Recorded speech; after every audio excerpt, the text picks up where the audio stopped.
Hey guys, welcome back to my YouTube channel, and if you're new here, my name is Brianna, and we're gonna get right into today's video because I don't want this video to kind of drag, because this is a video that definitely could drag unless I just jump into it. It's a very highly requested video. A lot of you guys on whether it's this platform or Instagram or TikTok have wanted more in-depth videos on what I'm about to go into. I do want to put a disclaimer that this video may not be for everybody. This video is going to be centered around the OF. I'll put it out here. If you don't know what that stands for, I'm going to refrain from saying the word because it could potentially demonetize the video. So I am going to be centering on that and basically my experience, and I guess I'll say pros and cons, but most unfortunately are cons, and just the realities behind that industry and things that I dealt with while doing that industry. And yeah, so I hope that you do enjoy this video. I hope that it serves you in some sort of way. And I will say at the end of the video, I did do questions on my Instagram and I got a lot of questions. So the end of the video will be the questions portion. The beginning of the video is going to be more me telling my experience, giving my opinion. So that's like how I'm going to flow this video. So okay, without further ado, let's go ahead and jump right into the video.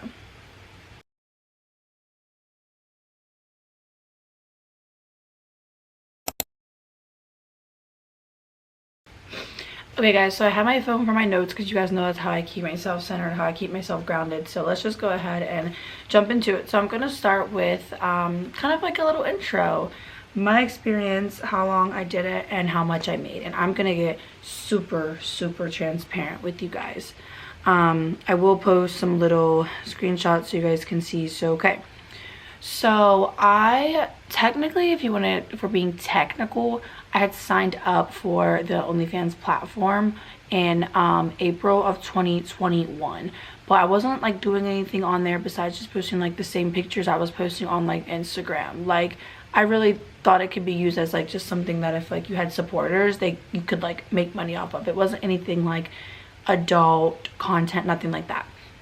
It wasn't until February of 2022 when I started to become your more, what I guess you'd call typical OF creator, which is making adult content into that realm.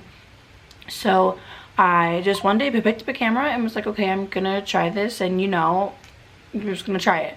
So yeah, we'll go with February of 2022, and I just officially stopped doing OF in December of 2024. So what is that? That's like 2.5 years. Yeah, so 2.5 years on the platform, active, like making content.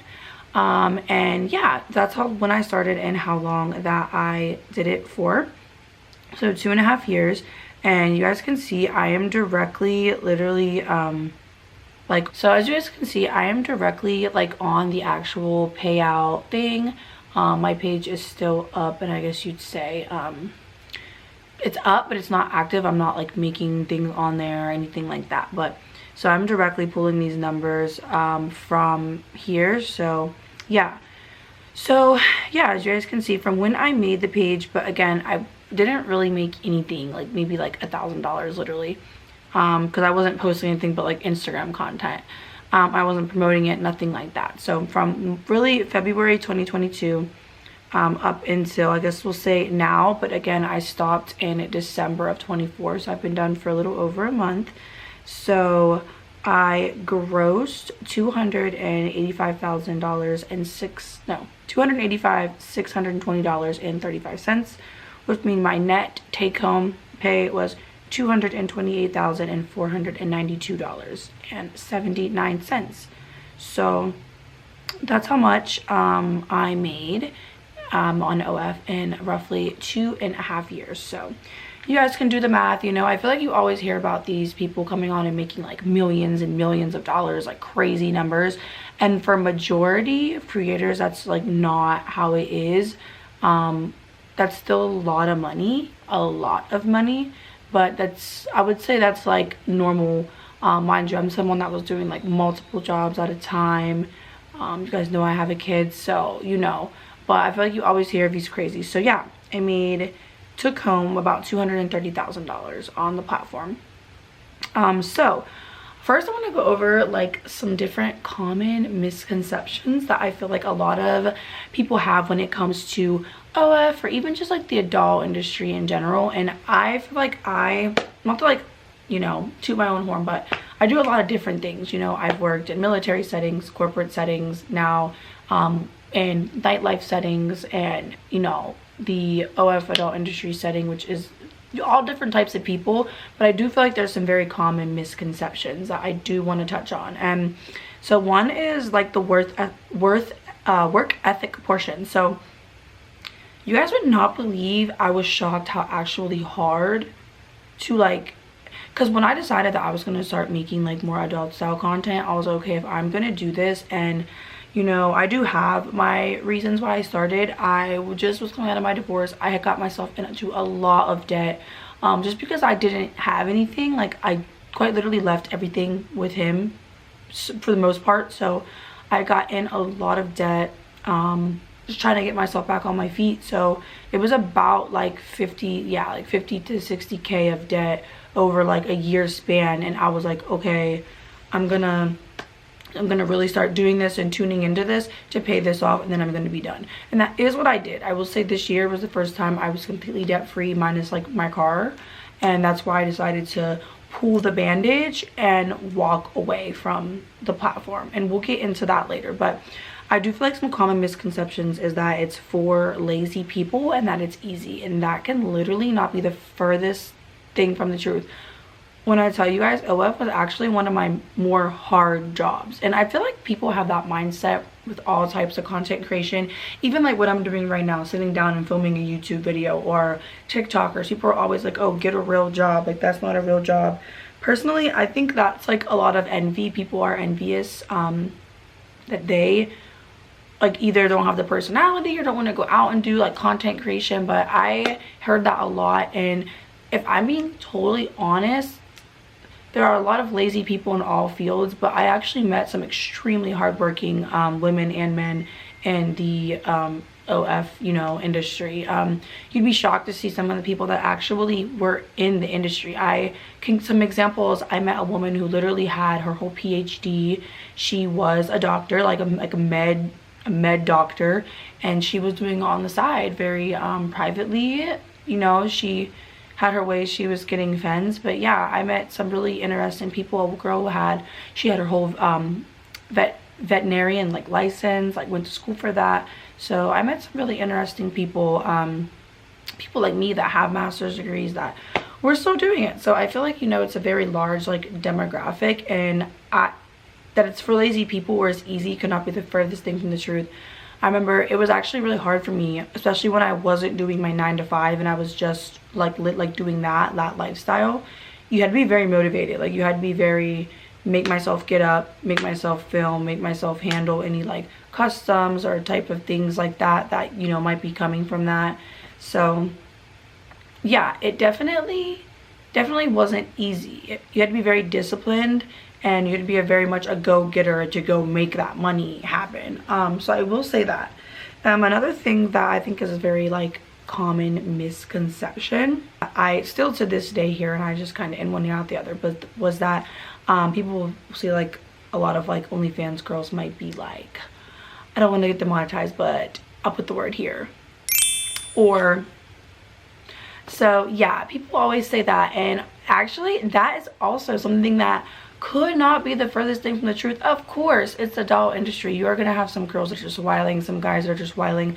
A lot of those people, I will say though, were people that were actually involved in the major P industry, and not just like on OF. But if I'm being honest, a lot of the creators that at least I were around and that I met actually like had boyfriends and husbands and were like not even wild women. Like, I met more wild women in the military, like, can I tell you, like, genuinely. Like, so that's such a common misconception, but I get it, because the way we market and the way that it's promoted as like, oh, like it's this guy or you're a pool guy or this or that, but really it's like the same person. So Again, we'll get into that later in the video, but that's another very common misconception. So let's really get into some tea right now. We're getting into tea right now, guys. So I want to touch on something that I feel like is I have not seen talked about in any OF realities video, and that is racism. Can I tell you that in the adult industry, and honestly in every industry unfortunately, but racism is so prevalent. Like, I don't care if I get flack for this because I just don't care, but it's the truth. So I worked with primarily a lot of white creators. Being a white creator versus being a black, I'll just say a minority, white or Asian, versus being a minority creator, it was actually crazy. I used to collab and like do like live streams and stuff with like other white girls, and quite literally there'd be guys on there that are like, get that and out of here, like crazy stuff. And like it took them back, but it took me back as well. Like I was like, okay. Like they didn't, in my opinion, not saying they don't have to work hard, but it was easier for them to make sales. It was easier for them to market, and they could charge genuinely more. And if I have any minority creators on here, I would love to hear feedback on that, because I definitely feel like being, in my experience, white or Asian on the platform in the adult industry versus being a minority, so Latino or black, we'll kind of just like put it that way. It was easier for the white girls to make sales, and they could also charge more, as to where they would want me to like lower my prices or do more for less. And that is across the board. I've talked to so many different girls on both sides of the spectrum with that, and they agreed. So it actually shocked me how, I don't know why it shocked me, y'all, like I don't know why, but it did shock me how prevalent like racism was. And that was something that really took me back, and I had to navigate through like my time doing that for sure, as being a black creator on that platform. So all right guys, so we were gonna get into tea. So this is probably one of the most asked about portions of this video, and we are gonna get into OF managers, aka what Brianna calls a lot of them, like I'd say a solid 85% of them are online pimps. And my advice when dealing with these online pimps, and how to be careful of who you are choosing and set boundaries for your success on the platform, whether you plan on doing it long term or short term. So let's get into it. So I do think that there are good and bad only OF managers. Now when someone tells you they're an OF manager, right, a lot of you guys probably like, what is that, why do you need that? So you know how like actors have agents that go out and get them gigs and get them leads? That's kind of what like an OF manager is. Now I know there are some girls that are so against it and they don't understand it, and they're like, no, do it yourself.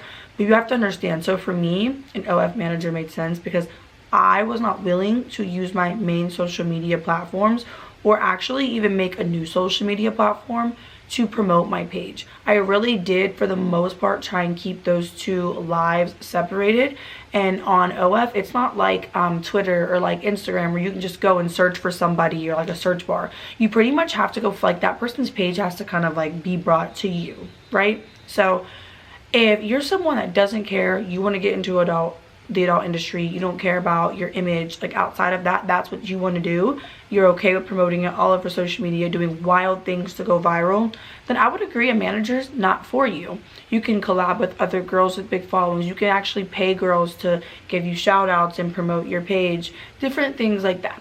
But if you're someone like me that really did want to keep those two lives separate, then a manager made sense. So if you are someone that you feel like a manager makes sense, I do feel like you really should do your research. So some of the things that a manager provides is, the biggest thing is the promotion. They have a very large network typically. They're going to promote you and they're going to grow you. They have a large network not only for that, but they have a network of girls that they can either fly to you, you can fly to them. They can kind of like set you up for collaborations. Collaborations are huge, whether that would be videos or live streams. Live streams are a really, really, really big portion of the money on the OF platform, believe it or not. Another thing that they offer, which is a really big thing, is the chatters. Yes, I hate to break it to any of the guys on here that are watching, but I would say 7 out of 10 times on the OF platform in this day and age, you are not actually talking to the model. I know I really tried. I had some people that were on there for years that I was really talking to them. I had some that had my personal number. yeah, it was like that. But I know a lot of the time it is chatters. You're not talking to that actual model, and that's something that managers provides you. Because think about it, for example, right, I had got up to 38,000 fans. Do you guys really think I have enough time to talk to 38,000 people in my day? I wish I did, but I do not. So they provide those chatters to help you get sales and get leads. And then if you do sell something, bunch of different things you can sell, then you can go ahead and now you're dealing with the model. The model is making that content for you, talking to you, doing video calls, FaceTimes with you, XYZ. So that's another thing that the managers do provide.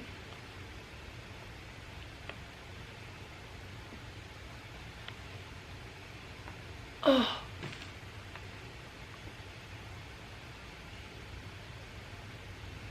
So some really big things, now that you know what managers provide, is what I personally feel like we can do more story times if you guys want.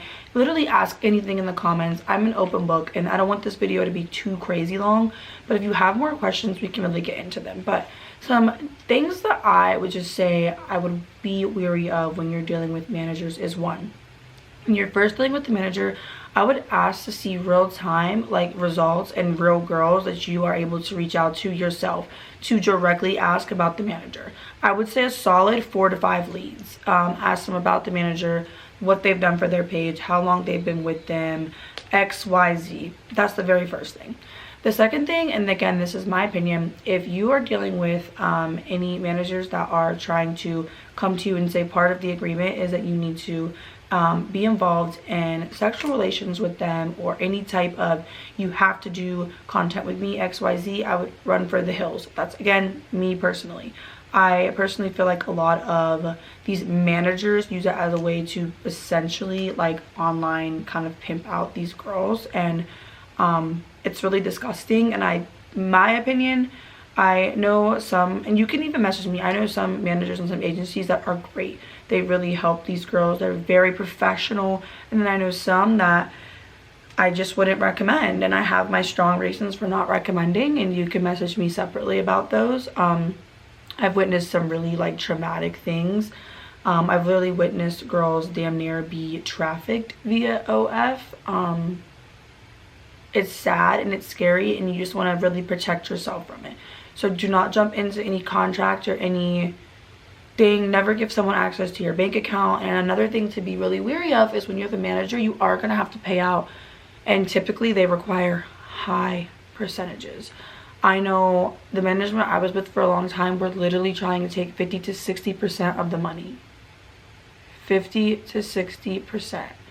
Well, yes, like if you're making, you know, 10K a month, that's a blessing. 5K a month is still a blessing. But for the things you're having to do for that money, to give someone half of it is just absurd. So I would just really be wary. I personally think the managers that I know that are really solid take about 30 to 40. That's more, I'd say, like, because you have to understand, they're putting money into you. They're putting money into growing you. Growing you is not free.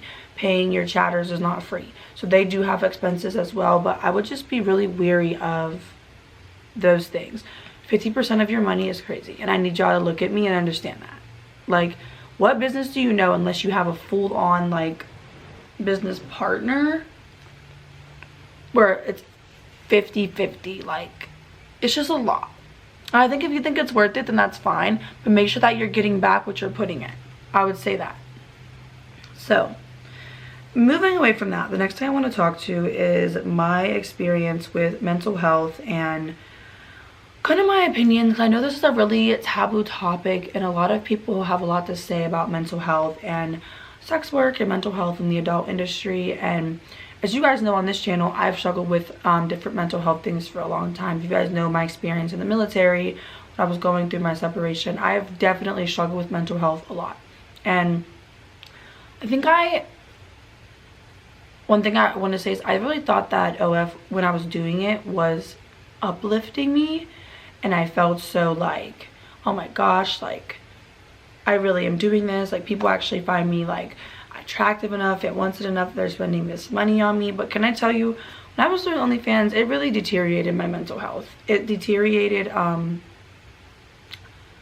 put it this way. Since I've stopped, I'm a lot happier.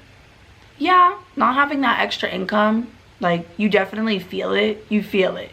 And it takes time to get used to not having that extra income. But I'm sleeping more. My mind is more at ease.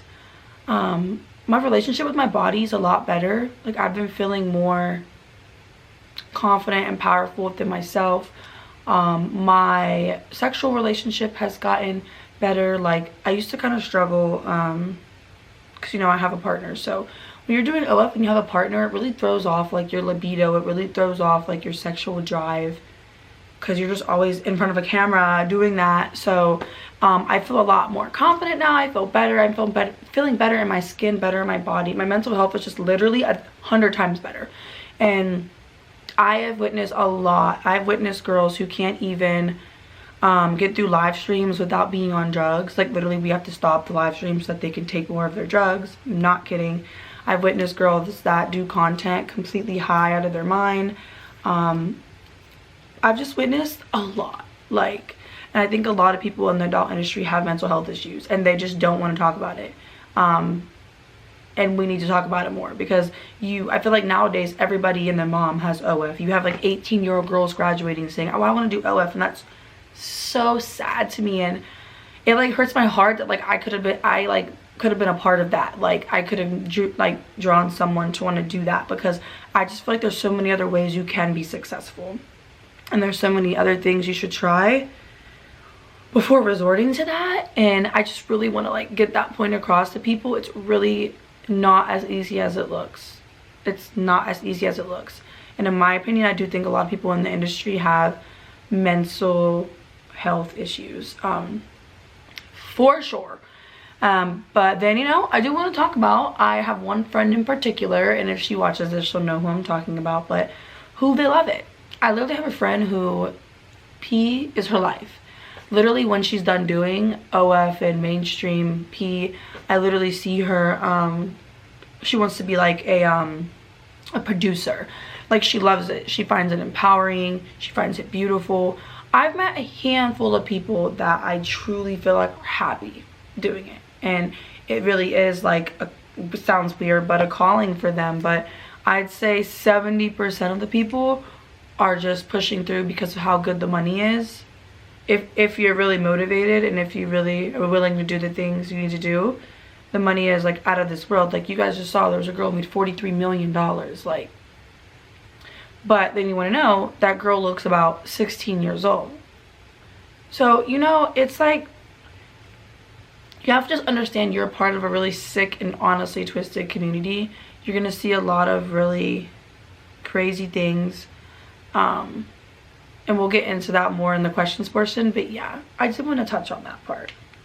So again, the little final part before we get into the questions is why I left and how I'm doing. So again, after 2.5 years, it was time. After 2.5 years, it was time. I said I started this to get myself out of debt, get myself in a better place. And I feel like really this year I'm in a better place. I'm in a stable home. My life is calm. I'm finally, like, my credit is better. I'm making moves and different things. Honestly, for me, it was time to rip off the band-aid. If I didn't stop, I just felt like I was going to keep staying in this cycle, and it was no longer serving me as like a woman. Like, I was not feeling good about myself. I wasn't feeling like a good within Bree, and I feel like I just wanted to do more like for my child and my partner. So it was literally, that's the easy answer. It was just time. It was time to rip the band-aid off and move on to something bigger and better. Like, I feel like I was just sleeping on myself and my potential and things I'm actually very qualified and capable of doing, that can make me the same if not more money.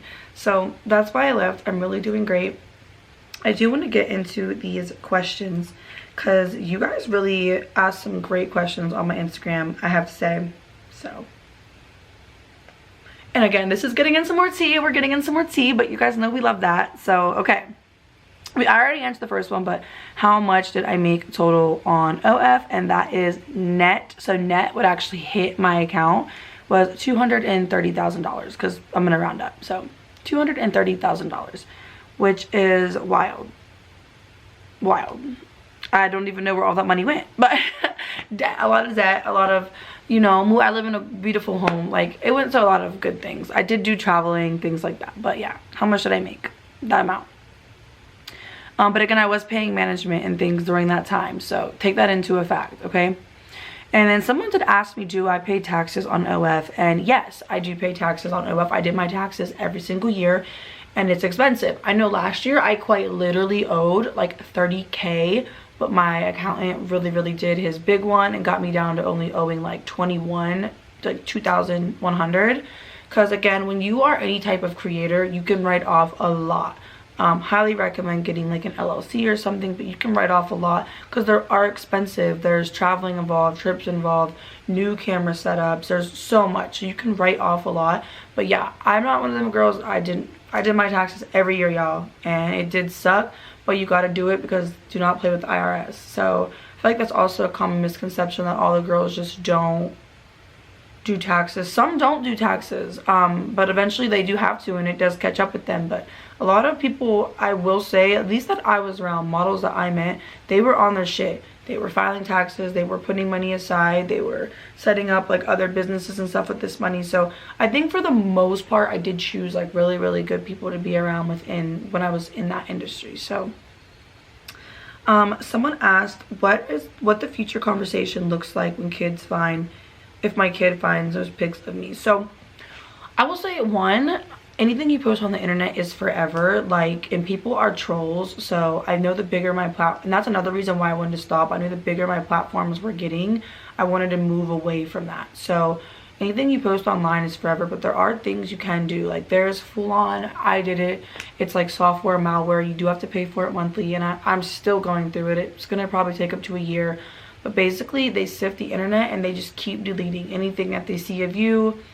You know, do the best you can. Get rid of everything, move on from that. But I'm a very open person, and yeah, people can take this how it is, but I do feel like if ever my kids come to me about, you know, anything in my past, or, you know, mom, have you ever done this, have you ever done with that, I'm gonna be very open with them. I feel like being open with your kids, like, you need to tell them the shit that you went through, so then maybe they won't go through it.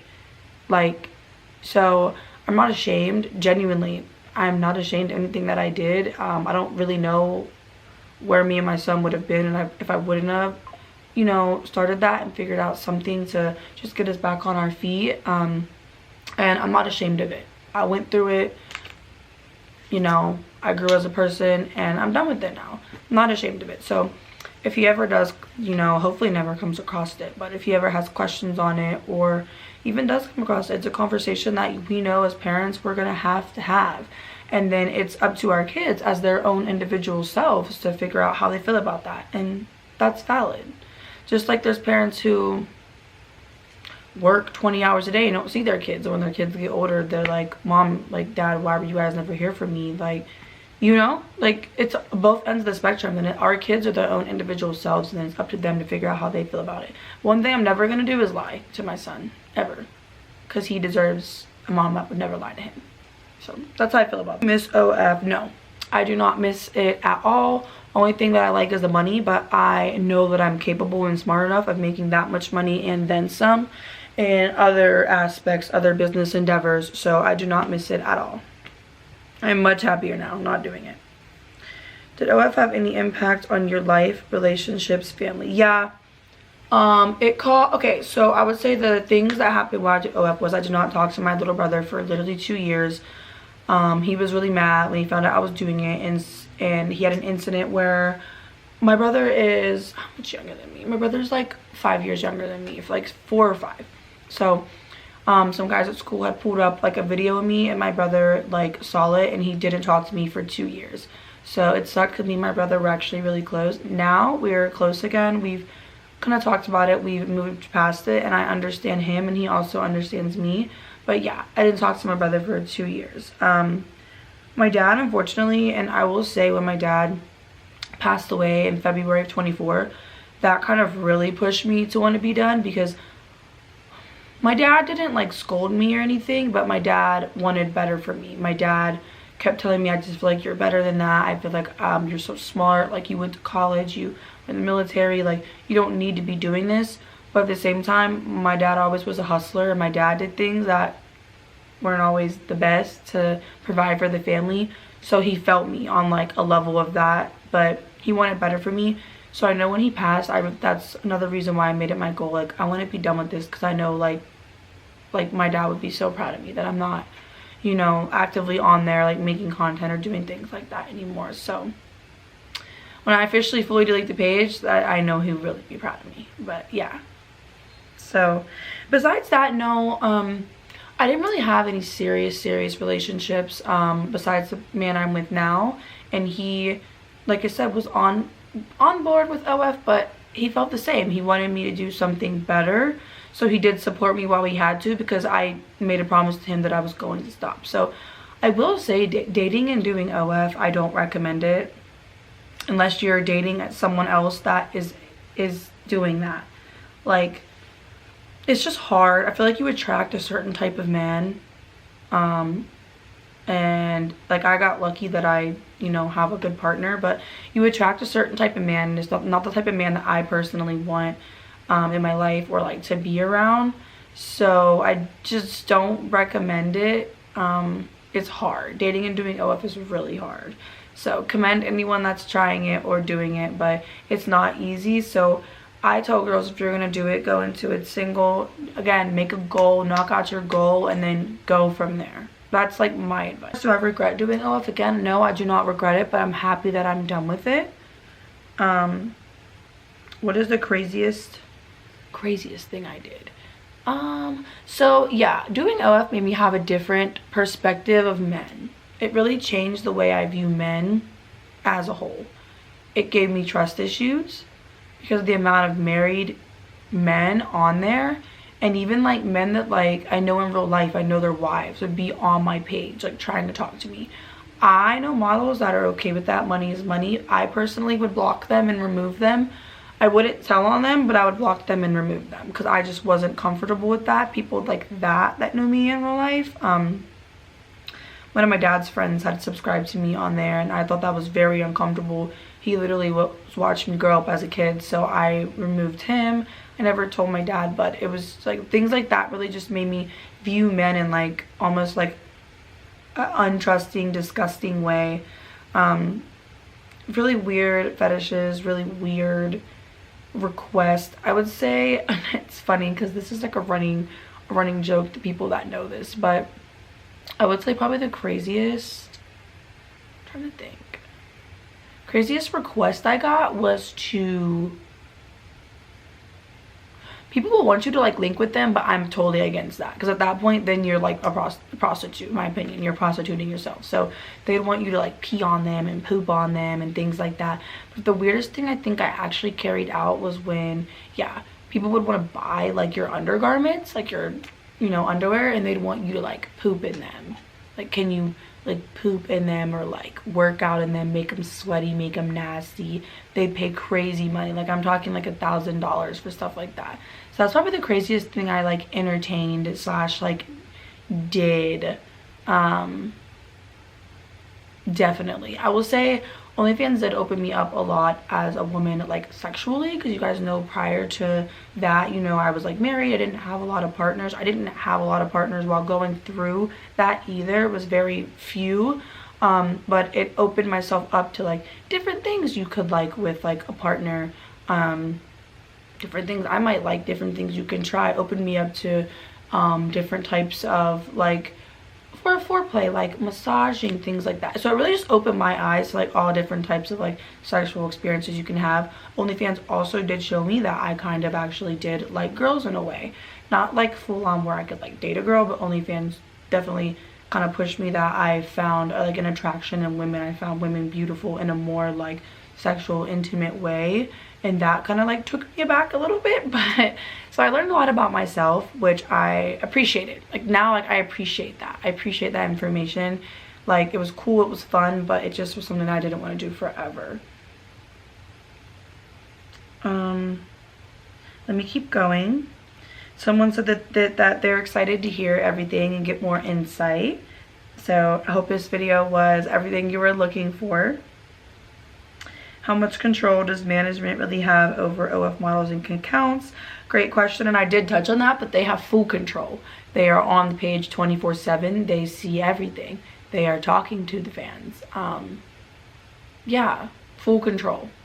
You're talking to the model, but you're also talking to the chatters. And yeah, you put it that way.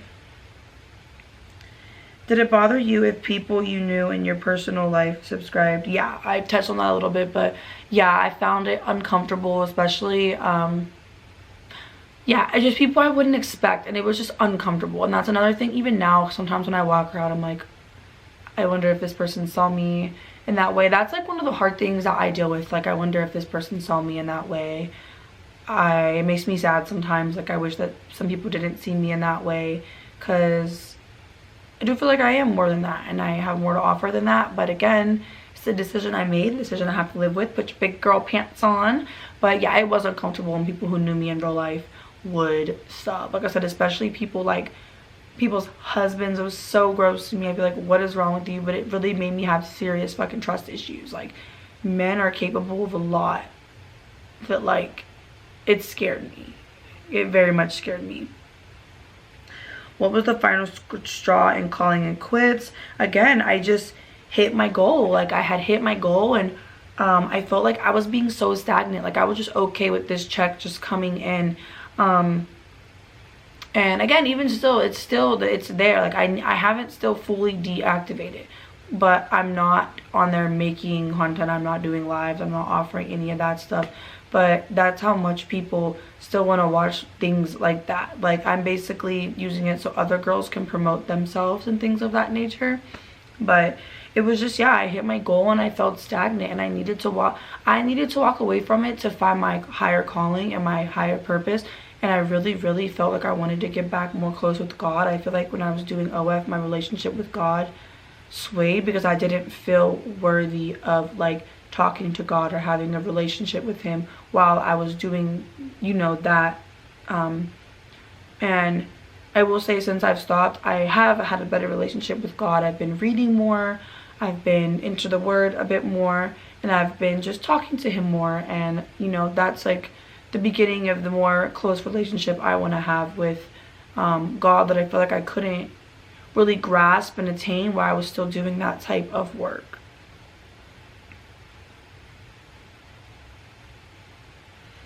And then someone wanted more insight on managers I've worked with, agencies taking 50%. Yeah, I saw a lot with managers that I worked with. Like I said, I don't wish bad on anybody, but I feel like a lot of men make a lot of money off of women and then act like the women owe them something, even though literally without the women they would not be making money. Unfortunately, a lot of managers are males. I actually ended working with a phenomenal, wonderful female manager. If anyone ever wants a great female manager, message me, because she was phenomenal. I loved her. I did not feel she was greedy. I felt like she definitely, I'm still working with her to this day on, you know, different things. So she's phenomenal, and I really liked her. And I do actually know, I can think of top of my head, one other great male manager, but I had horrible experiences. Like I said, I've seen women damn near be trafficked. I've seen women have to take drugs to get through like what they were doing, and the managers would just sit back and be okay with that. And I've seen managers give like diseases and different things to girls. It's very sad, and I just, yeah. What was the hardest thing mentally for you doing OF and doing OF while in a relationship? Like I said, at first I thought it was so fun. At first I was like, oh my gosh, like I have like a partner that's okay with this, like we can make like content together, this will be so fun. But then as we started doing it, I just felt like it took away a little bit of the, I'm a very emotional person, and with my partner, like, you know, sex and things like that is very emotional for me. It's not just something I take lightly at all. So I just felt like it took away a little bit of that intimacy between my partner and I. And so again, I like genuinely know girls that don't feel that way. They think it's so fun. They want to bring other girls in and like have that kind of fun. I don't know. For me, I just feel like I feel a lot closer to my partner, and our sex life has gotten a lot better since stopping OF and removing that portion. So yeah, that's kind of my answer for me personally. I do know that differs though per woman. Someone said, yeah, being in a relationship and making content. I will say, being in a relationship and making content, I will say, even like, it would be awkward. Like, imagine I'm in a room like I'm in now. I'm in my bedroom, right? So I'm in my room, and you know, he's in the kitchen or in the living room or something, and I have to make like a custom, which is like a custom video, me doing whatever, or I have to do a video call, which is me literally on a call with another man. Like, so that, I just think that was a lot.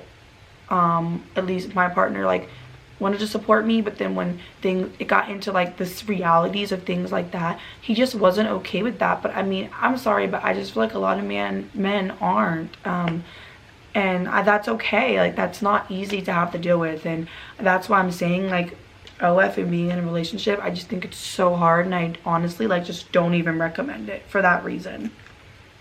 And then a question that I got that I really liked was how, and this is my last question, guys, is how often is content created and how is it distributed? So, great question. So again, I would consider myself someone that, especially not using like social media and stuff, had like decent success on OF, especially when you guys take into effect that I was working multiple other jobs while doing this. So I was able to be consistent. So I would say content wise, you need to put out at least 1 to 2 fresh pieces of content weekly. Well, and that's videos, and then also pictures. I would take pictures every day. In the shower, taking pictures. Getting dressed, taking pictures. Like, pictures as much as you can, but videos, I would say 2 a week. Live streams, the goal is always to hit 12 hours of live a week. So I had a hard time with that. I would say I typically sat at about 8 to 10. Hitting that 12 hours in front of a camera was difficult for me. And then that's just like weekly content that you're doing. Then take into the fact that, you know, you're selling things, you're selling video calls, you're selling custom videos. So you really have to be highly motivated to like get that shit done, make it and get it sent out. You could be selling items like undergarments, things like that. You have to go to the post office, you have to send them. So it's an everyday job. Like, every day if you have a successful page and you're making serious money, it's an everyday job. Like, I didn't make as much money as I could have, literally because I had other jobs. When I quit my job for 5 months and was doing bottle service and OF, that's when I made the most of my money on OF. So imagine if I would have also got rid of bottle service and just been doing OF. Like, those are the girls that can make a lot because they're just full send into that. But I personally just feel like I was losing myself. Like, I was losing myself. And then how is it distributed? OF works a couple of different ways. So I think the main money maker for a lot of people is selling what's called PPVs, pay-per-view content.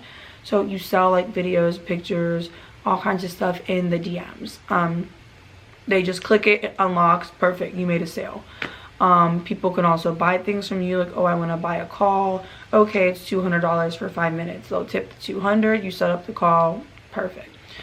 Or you can also kind of like how on Instagram you have like posts. You can have posts where people can tip you on there. You can say, if you tip me this, I'll send you this to in your DMs. Or you can just make a completely locked post and they can like click pay for it, and then it'll open up on the feed. And again, that's just OF. If we're not even getting into like OF drives traffic, there's so many other, like, you can sell something on OF and then go make 4 times the amount on Snapchat. There's so many other things and revenues that tie into OF, but I'd say it just OF. That's kind of how the money moves and how it's made. So guys, this video is long. I touched on a lot.